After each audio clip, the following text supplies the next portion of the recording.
Bonjour, dans cette vidéo, on va commencer à coder le jeu de Mario. Donc on va mettre en place ici le fond d'écran avec Mario, etc.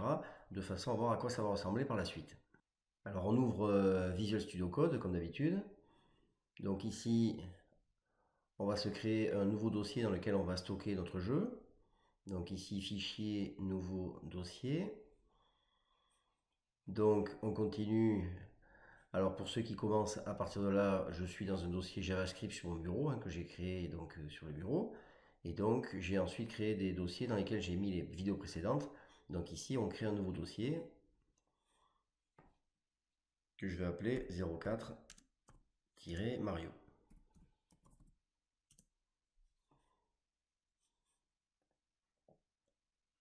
Voilà, maintenant je suis en dossier Mario.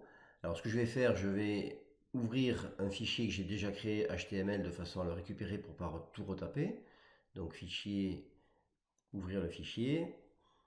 Donc ici, je repars. Évidemment, si vous ne l'avez pas créé, vous le créez de zéro. Donc je vais ouvrir celui-là. Voilà, comme ça j'ai déjà mon canvas. Et ici, évidemment, je vais changer le nom de ce fichier que je vais remplacer par mon fichier Mario.js. Donc ça, je vais l'enregistrer dans mon nouveau dossier. Donc fichier enregistré sous. Donc je vais le mettre ici dans le dossier Mario. Je lui laisse le même nom index.html. Voilà. Et donc maintenant, je vais créer un nouveau fichier que je vais appeler Mario 01.js. Donc créer le fichier. Voilà, donc on peut démarrer. On a notre fichier index, notre fichier Mario. Alors comme d'habitude, je fais ici copier le chemin d'accès relatif. Je vais dans index et ici je remplace ce fichier par celui que je viens de créer. J'enregistre. Et maintenant, je peux travailler sur mon fichier Mario 01.js. Alors il va falloir commencer par récupérer les ressources du jeu. Donc ces ressources, vous les avez sur mon site. Donc vous tapez dans votre navigateur matmoire.com info JavaScript jeu Mario sommaire vidéo Mario HTML. Donc ça c'est la première possibilité. Et vous arrivez sur cette page, vous avez ici téléchargement des images et des sons du jeu style Mario. Vous cliquez dessus.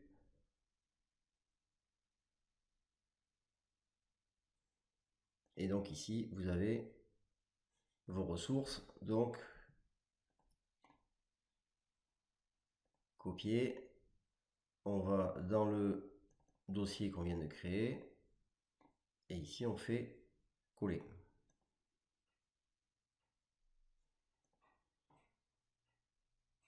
Sinon, vous avez le lien directement dans les commentaires de la vidéo, en dessous de la vidéo. Alors maintenant, on a bien ici nos fichiers audio qui serviront plus tard et nos fichiers images dont on va commencer à se servir maintenant. Alors on peut démarrer. Donc on va commencer par charger le contexte graphique comme d'habitude. Donc ici contexte graphique.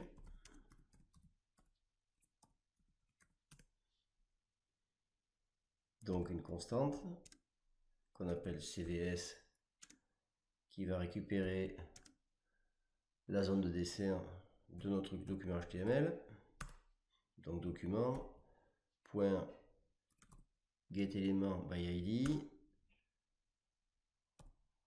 et ici zone dessin.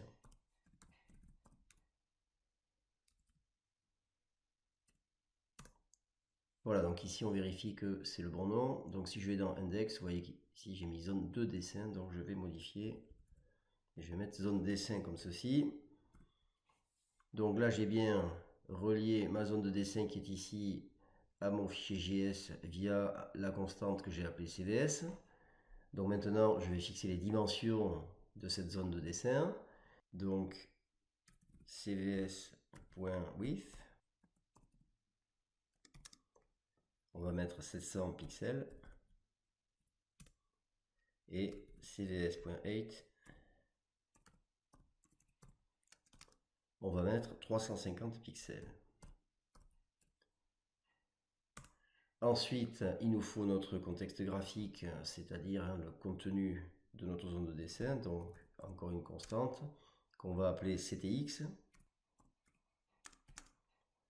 et donc qui est égal à cvs.getContext.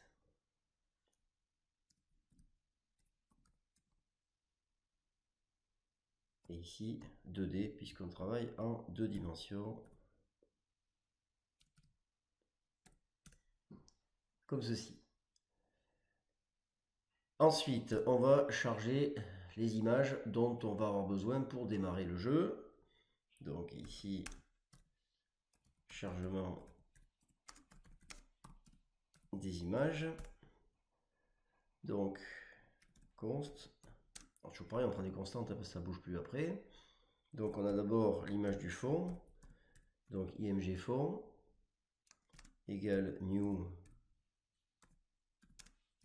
image. Donc, ça, c'est l'objet image qu'on crée. On a vu ça dans les classes précédemment, donc on connaît. Ensuite, on va récupérer la source de cette image, c'est-à-dire le fichier physique qui va être lié à cet objet image. Ensuite, ce qu'on va faire, c'est qu'on va le récupérer ici. Donc, c'est img fond écran, donc fond écran ici. Copier le chemin d'accès relatif. Et ici, je fais donc coller. Et donc ici, il faut que je mette comme ceci pour pouvoir remonter d'un cran. Ensuite, j'ai le dossier image. Et ensuite, j'accède à fond écran.png et ici un point virgule pour terminer l'instruction. Ensuite, je vais récupérer également Mario. Donc la première image de Mario, donc const, je vais l'appeler Mario. Donc ça c'est provisoire, hein, c'est juste pour démarrer le jeu pour voir un petit peu ce que ça donne. Donc de la même façon, new image et Mario.src.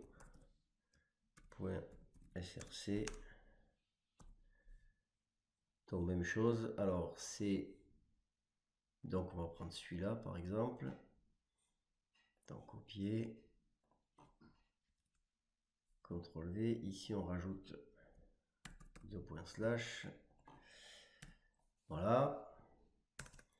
Maintenant on va s'occuper de dessiner tout ça à l'écran.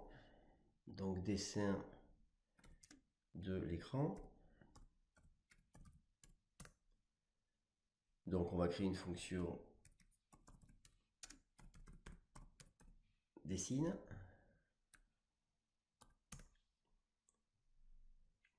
Alors dans cette fonction dessine, on va mettre ctx.drawImage. Donc ici img fond en position 0, 0.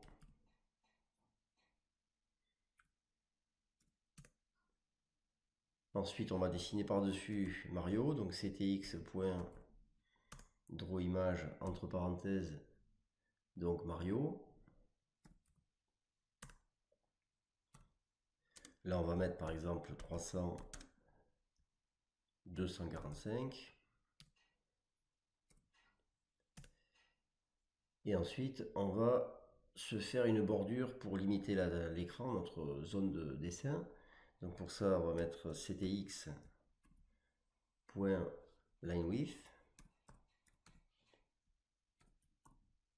Donc ça, c'est la largeur de notre trait, de notre bordure d'écran.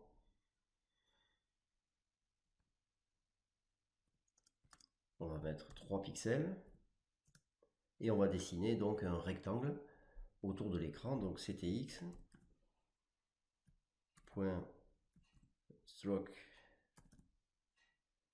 rect.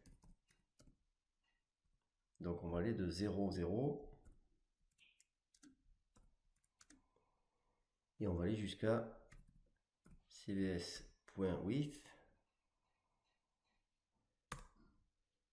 et cvs.height.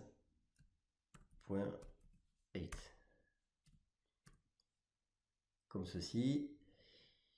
Et donc on a déjà vu que si on fait juste ça, on n'aura pas le temps de changer les images, que l'application sera déjà déterminée.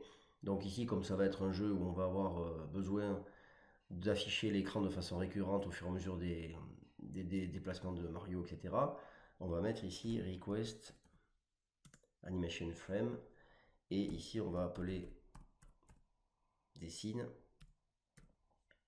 Donc je rappelle que cette fonction va appeler environ toutes les 60 fois par seconde la fonction qui est entre parenthèses, c'est-à-dire dessine.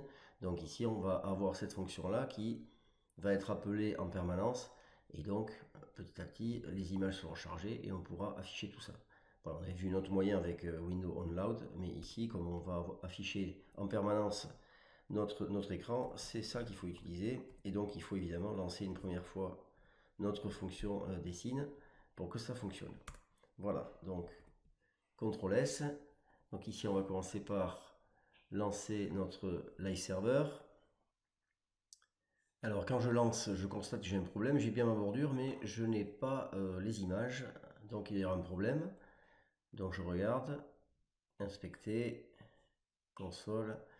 Alors effectivement il y a un problème, donc ici un problème de chargement des ressources. Donc Mario 1 ligne 15, je regarde. Donc ici il n'arrive pas à dessiner l'image. Et donc, et oui, j'ai fait l'erreur classique. Ici, j'ai oublié de changer les anti-slash en slash. C'est pour ça que ça ne fonctionne pas. Voilà, donc à chaque fois, je laisse les erreurs pour que vous voyez comment les corriger vous-même aussi. Parce que c'est des erreurs qu'on fait fréquemment. Et donc, c'est bien de voir comment on peut les corriger et d'utiliser cette console pour faire ça. Donc, on relance. Ici, d'abord, CTRL S. Et vous voyez cette fois-ci qu'on a bien notre image de fond et notre Mario. Voilà notre dessin complet. Ici, bon, c'est juste pour démarrer le jeu, évidemment. Si on faisait le jeu directement complet, on ne passerait pas par ce genre d'étape. Mais c'est pour voir l'évolution au fur et à mesure, puisqu'on est là pour apprendre à faire tout ça. Voilà, on va s'arrêter là pour cette première vidéo. Dans la prochaine vidéo, on s'occupera du déplacement de l'écran, puisqu'en fait, Mario, lui, va rester fixe, au milieu ici, et c'est l'écran qui va se déplacer pour donner l'impression que Mario avance.